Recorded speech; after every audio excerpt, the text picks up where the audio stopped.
ನಮಸ್ಕಾರ ರೈತ ಬಾಂಧವರಿಗೆ. ಈಗಾಗಲೇ ನನ್ನ ಜಮೀನಿನಲ್ಲಿ ಎಲ್ಲ ವಿಚಾರನ ನಿಮ್ಗೆ ಹೇಳ್ಕೊಂಡು ಬಂದೆ. ಸೊ ಅರಣ್ಯ ಕೃಷಿ ಹೇಳ್ಕೊಂಡು ಬಂದೆ. ಅರಣ್ಯ ಕೃಷಿನಲ್ಲಿ ನೋಡಿ, ಇದೊಂದು ಸೀತಾಫಲನೂ ಕೂಡ ನಮಗೆ ಅತ್ಯುನ್ನತವಾದಂಥ ಉತ್ಪನ್ನ ಕೊಡುವಂಥ ಬೆಳೆಗಳಾಗಿರ್ತದೆ ಸರ್. ಈ ಸೀತಾಫಲದ ಏನು ವಿಶೇಷ ಅಂದರೆ, ರೈತನಿಗೆ ಅಥವಾ ಮನುಷ್ಯನಿಗೆ ಸೊ ನಾವು ದುಡ್ಡು ಕೊಟ್ಟು ಯಾವ ಹಣ್ಣು ತಿನ್ನೋಕ್ಕಾಗಲ್ಲ. ಇದು ದುಡ್ಡು ಕೊಟ್ಟು ಹೋದರೆ ನಾವು ಮನೆಯಿಂದ ನಮ್ಮ ದುಡಿಮೆ ಕಡಿಮೆ ಇರುತ್ತೆ, ಅದರಿಂದ ದುಡ್ಡು ಕೊಟ್ಟು ಯಾವುದೂ ತಿನ್ನೋಕ್ಕಾಗಲ್ಲ.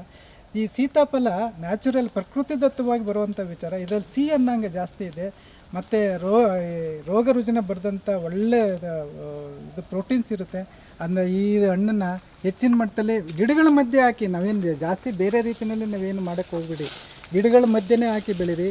ಶ್ರೀಗಂಧ ಅರಣ್ಯ ಬೆಳೆ ಆದ್ದರಿಂದ ಇದಕ್ಕೂ ಏನು ಔಷಧಿ ಸಿಂಪಡಣೆ ಮಾಡೋ ಅವಶ್ಯಕತೆ ಇರೋದಿಲ್ಲ.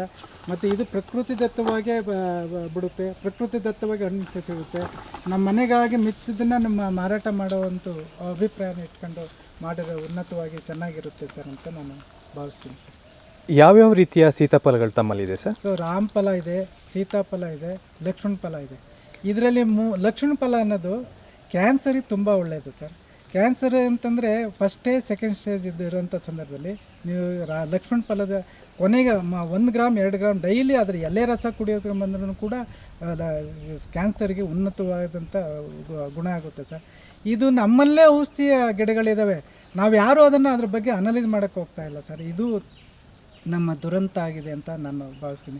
ಈ ಲಕ್ಷ್ಮಣ ಫಲ ಪ್ರತಿಯೊಬ್ಬರ ಮನೆಯಲ್ಲೂ ಅದು ಆರೋಗ್ಯವಾಗಿರೋರು ತಿಂತ ಬಂದರೆ ನಮ್ಮ ದೇಹದಲ್ಲಿ ಇರತಕ್ಕಂಥ ವಿಷಗಳೆಲ್ಲ ಹೊರಗಡೆ ಹೋಗಿ ನಮ್ಮ ಆರೋಗ್ಯ ಉನ್ನತ ಮಟ್ಟದಲ್ಲಿ ಇದು ಮಾಡ್ಕೊಳ್ತೀವಿ ಅಂತ ನಾನು ಭಾವಿಸ್ತೀನಿ. ಎಷ್ಟು ಗಿಡಗಳನ್ನ ಹಾಕಿದಿರಿ ಸರ್? ಸೊ ಒಂದು 120 ಗಿಡಗಳಿದ್ದಾವೆ ಸರ್. ಸೀತಾಫಲನೇ 120? ಸೀತಾಫಲ, ರಾಮಫಲ, ಲಕ್ಷ್ಮಣ ಫಲ ಸೇರಿ 120 ಗಿಡ. ಸರ್, ಈ ಒಂದು ಸೀತಾಫಲನಲ್ಲಿ ಸೀತಾಫಲ, ರಾಮಫಲ, ಲಕ್ಷ್ಮಣ ಫಲ 3 ರೀತಿಯಾದಂಥ ಈ ಹಣ್ಣುಗಳಿದೆ. ಏನು ಸರ್ ಇವು ವಿಶೇಷತೆ? ಯಾಕೆ ಇವಕ್ಕೆಲ್ಲ ಈ ರೀತಿಯ ದೇವರ ಹೆಸರುಗಳನ್ನ ಇಟ್ಟಿದ್ದಾರೆ? ಅದು ರಾಮಾಯಣಕ್ಕೆ ಹೋದರೆ ತುಂಬ ಬೇಕಾದಷ್ಟು ಕಥೆಗಳಿದ್ದಾವೆ. ಆದರೆ ಪ್ರಕೃತಿ ಇದು ಕಾಡಿನಲ್ಲಿ ನಾವೇನು, ಈಗ ನೀವು ಒಂದು ಉದಾಹರಣೆ ಹೇಳ್ತೀನಿ ಕೇಳಿ. ಕಾಡಿನಲ್ಲಿ ಈ ಬುಡಬುಡಿಕೆ ಜನಾಂಗ, ಅಂಥ ಜನಾಂಗ ಇಂಥ ಜನ ಕಾಡಿನಲ್ಲಿ ವಾಸ ಮಾಡೋ ಜನ ಇದ್ರಲ್ಲ, ಅವರು ರೋಗ ರುಜಿನ ಬರೋದಿಲ್ಲ.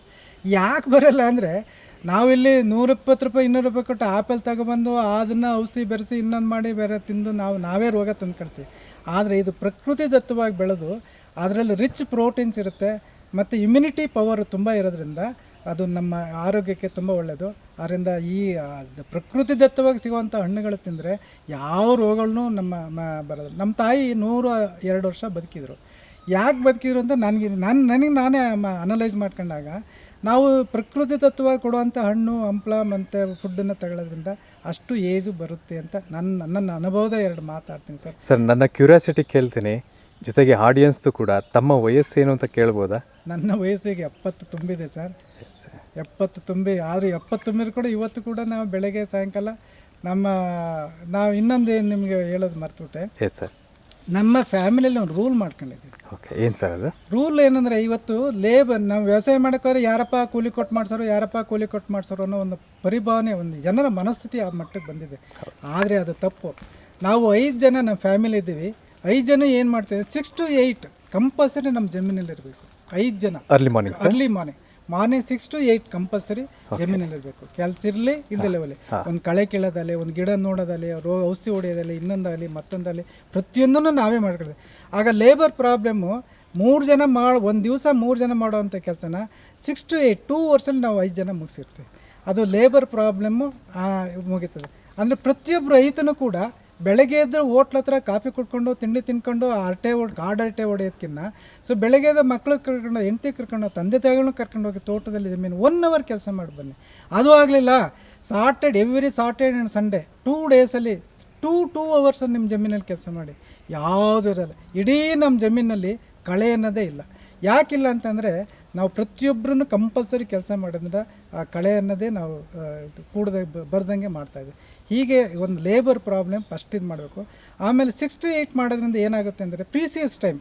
ನಾವು ದೇವ್ರ ಪೂಜೆಗೆ ಹೆಂಗೆ ಸ್ನಾನ ಮಾಡ್ಕೊಂಡು ಇನ್ನೊಂದು ಮಾಡ್ಕೊಂಡು ಹೋಗ್ತೀವೋ, ಅದೇ ರೀತಿ ನಮ್ಮ ಜಮೀನಿಗೆ ನಾವು ಬೆಳಗ್ಗೆ ಅರ್ಲಿ ಮಾರ್ನಿಂಗ್ ಎದ್ಬಿಟ್ಟು ಕಾನ್ಸಂಟ್ರೇಟಿವ್ ನಾವು ಹೋದರೆ ಕೆಲಸನ 1 hour ಆಗೋದ್ರಲ್ಲಿ ಅರ್ಧ ಗಂಟೆಲಿ ನಾವು ಮುಗಿಸ್ತೀವಿ. ಆಮೇಲೆ ನಮ್ಮ ಹೆಲ್ತ್ ಕೂಡ ತುಂಬ ಚೆನ್ನಾಗಿರುತ್ತೆ. ಇದು ಬಹುಮುಖ್ಯವಾದಂಥ ವಿಚಾರ. ನಾವು ಆಕ್ಸಿಜನ್ನ ತಗೊಳ್ತೀವಿ, ಮತ್ತು ಒಳ್ಳೆ ನ್ಯಾಚುರಲ್ ಬಿಸಿಲಿರುತ್ತೆ, ನ್ಯಾಚುರಲ್ ಗಾಳಿ ಇರುತ್ತೆ. ಇದು ನಮ್ಮ ಮನುಷ್ಯನಿಗೆ ರೈತನಿಗೆ ಬೇಕಾಗಿರೋಂಥ ಬೇಸಿಕ್ ಫೌಂಡೇಶನ್ ಅಂತ ನಾನು ತಿಳ್ಕೊಂಡಿದ್ದೀನಿ ಸರ್. ಇದು ಗಂಧದ ಗುಡಿ ಜನತಾ ಮೀಡಿಯಾ, ಜಾನಪದ, ರೈತರು, ಜನಪರ ಕಾಳಜಿ ಹೊತ್ತಿರುವ ಏಕೈಕ ಮಾಧ್ಯಮ. ಸಬ್ಸ್ಕ್ರೈಬ್ ಮಾಡಿ, ಪ್ರೋತ್ಸಾಹಿಸಿ.